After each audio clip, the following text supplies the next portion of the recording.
पीके यानी प्रशांत किशोर बिहार की राजनीति का एक नया तूफान। दावा है कि बिहार की पूरी राजनीति को बदल देंगे, लेकिन सबसे बड़ा सवाल ये है कि इसके लिए प्रशांत किशोर को पैसा कौन दे रहा है। प्रशांत किशोर कुछ दिनों पहले तक बीजेपी के लिए काम करते थे, अचानक अल्पसंख्यकों, दलितों, स्पेशली मुसलमानों की बात क्यों करने लगे। कुरान और हदीस का हवाला देकर मुसलमानों को अपनी जानिब मुतवज्जे करने का क्या मतलब है। कहीं ऐसा तो नहीं कि एनडीए को बिहार में दोबारा लाने का ये कोई मास्टर स्ट्रोक हो। प्रशांत किशोर की जन स्वराज पार्टी किसी साजिश का हिस्सा है या फिर हकीकत। इस पूरे मामले को समझने से पहले चैनल को सब्सक्राइब, फेसबुक पेज को फॉलो कर लें। हमारे डिजिटल मीडिया हाउस प्रोजेक्ट को सपोर्ट कीजिए, लिंक डिस्क्रिप्शन में है।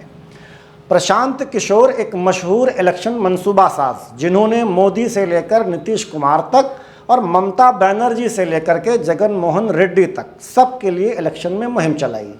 लेकिन 2024 में अचानक उन्होंने अपनी खुद की पार्टी बना डाली, जन स्वराज पार्टी। प्रशांत किशोर दावा करते हैं कि वो बिहार की राजनीति को बदल देंगे। इसके लिए उन्होंने बड़ी बड़ी पदयात्राएं शुरू की, पूरे बिहार में अपनी पार्टी का विस्तार कर रहे हैं। आरजेडी और कांग्रेस के साथ साथ उन्हें अब बीजेपी में भी कीड़े नज़र आने लगे हैं। फिलहाल प्रशांत किशोर के बढ़ते पॉलिटिकल एक्टिविटी पर सवाल उठने लगे हैं। आवाम को ऐसा लग रहा है कि प्रशांत किशोर बीजेपी के किसी खुफिया एजेंडे पर काम कर रहे हैं। बिहार की जनता अब यह जानना चाहती है कि इतने बड़े पैमाने पर प्रचार प्रसार के लिए प्रशांत किशोर के पास पैसा कहां से आ रहा है। फरवरी 2025 में जनता दल यूनाइटेड ने एक सनसनीखेज इल्ज़ाम लगाया। पार्टी का कहना था कि जन स्वराज को बेंगलुरु की एक फलाही foundation joy of giving global foundation के ज़रिए फंड मिल रहा है। जनता दल यूनाइटेड ने इल्ज़ाम लगाया कि प्रशांत किशोर ने Joy of giving global foundation को 50 लाख रुपए दिए थे। बाद में वही पैसा पार्टी फंड में वापस आ गया। इस दरमियान कई ऐसी कंपनियों का नाम भी सामने आया जो सिर्फ 1-1 लाख रुपए का कैपिटल रखती थीं, लेकिन अचानक वही कंपनियां 1-1 करोड़ रुपए चंदा देने लगीं। एक इंटरेस्टिंग बात ये रही कि चंदा देने वाली कंपनियों के डायरेक्टरों को बार बार तब्दील किया गया। कंपनियों के डायरेक्टर बॉडी में यही उठापटक बदउनवानी का आधार माना गया। अब ये फलाही इदारा हो या टैक्स बचाने का हथकंडा या फिर किसी ख़ास विचारधारा को प्रमोट करने का मास्टर स्ट्रोक, बहरहाल अब बिहार की जनता इन सवालों का जवाब मांग रही है। सिर्फ जनता दल यूनाइटेड ही नहीं, अपोजिशन लीडर तेजस्वी यादव भी प्रशांत किशोर पर जमकर निशाना साध रहे हैं। तेजस्वी यादव का कहना है कि प्रशांत किशोर दरअसल बीजेपी के एजेंट हैं।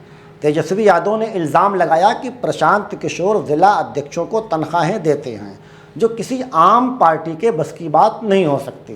तेजस्वी यादव ने यहाँ तक कहा कि प्रशांत किशोर का जेडीयू में नायब सदर बनना भी अमित शाह के इशारे पर हुआ था। कहा यह भी जा रहा है कि जिस पार्टी में प्रशांत किशोर जाते हैं वो पार्टी कमज़ोर हो जाती है।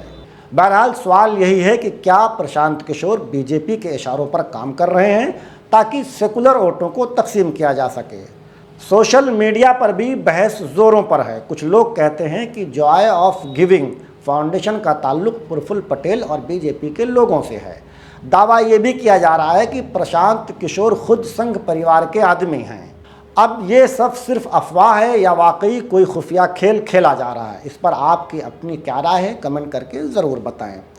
प्रशांत किशोर बार बार कहते हैं कि पैसा मुझे मेरी अक्ल से मिलता है, किसी पार्टी से नहीं। प्रशांत किशोर दावा करते हैं कि वो एक चुनावी क्लाइंट से 100 करोड़ रुपए तक लेते हैं। वो कहते हैं कि मैंने कभी कोई सरकारी ओहदा नहीं लिया, अपने उम्मीदवारों को भी मैं खुद फंडिंग करूँगा। बीजेपी और आरजेडी दोनों ही करप्ट हैं। फंडिंग मामले पर प्रशांत किशोर चाहे जितनी सफाई दें, लेकिन सवाल तो बनता है। और अगर सब कुछ साफ सुथरा है तो पार्टी की वेबसाइट पर मुकम्मल फंडिंग डिस्क्लोज क्यों नहीं है। प्रशांत किशोर बीजेपी पर भी हमले करते हैं। अगस्त 2025 में उन्होंने कहा कि बिहार बीजेपी लालू यादव से ज़्यादा करप्ट है। हेल्थ और रियल एस्टेट घोटालों की एक पूरी लिस्ट गिनवा दी। अब उलझन ये है कि क्या ये सारे इल्ज़ामात सही हैं या सिर्फ धोखा, ताकि लोग समझें कि प्रशांत किशोर बीजेपी के खिलाफ हैं और अंदर ही अंदर वो वही खेल खेल रहे हैं जिससे एनडीए को फ़ायदा मिले। ताज़ा तरीन सर्वे बताते हैं कि प्रशांत किशोर की मकबूलियत 21.7% तक पहुंच गई है और ये ज़्यादातर आरजेडी महागठबंधन के वोटर हैं, जिसका सीधा सा मतलब है आरजेडी को नुकसान और एनडीए का फ़ायदा। अब ये महज एक इत्तेफाक है या सोची समझी हिकमत अमली? बहरहाल प्रशांत किशोर जिस तरह से मुस्लिम मसाइल पर खुलकर बोल रहे हैं, इससे इस बात की पूरी आशंका है कि कुछ तो है जिसकी पर्दादारी है। महज 1 साल पुरानी पार्टी जब ये कहती है कि हम बिहार के सभी सीटों पर चुनाव लड़ेंगे, तो शक पैदा होना एक फितरी अमल है। 2025 बिहार इलेक्शन में एक एक सीट काफ़ी अहमियत रखती है। इस दरमियान अगर प्रशांत किशोर सेकुलर वोटों को तकसीम करने में कामयाब हुए तो इसका सीधा सीधा एनडीए को फ़ायदा मिलेगा। एक तरफ इल्ज़ाम है कि प्रशांत किशोर को बीजेपी इनडायरेक्ट वे में फंड कर रही है, तो दूसरी जानिब प्रशांत किशोर कहते हैं कि वो आज़ाद हैं, अपनी अक्ल और मेहनत की कमाई से सियासत कर रहे हैं। लेकिन इस हकीकत से इनकार नहीं किया जा सकता कि उनके आने से सेकुलर वोट तकसीम हो रहे हैं, जिसका फ़ायदा बराह रास्त एनडीए को मिल सकता है।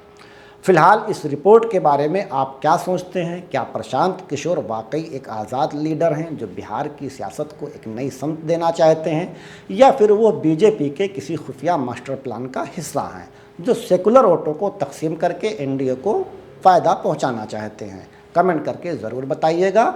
आपका दिल क्या कहता है? शुक्रिया।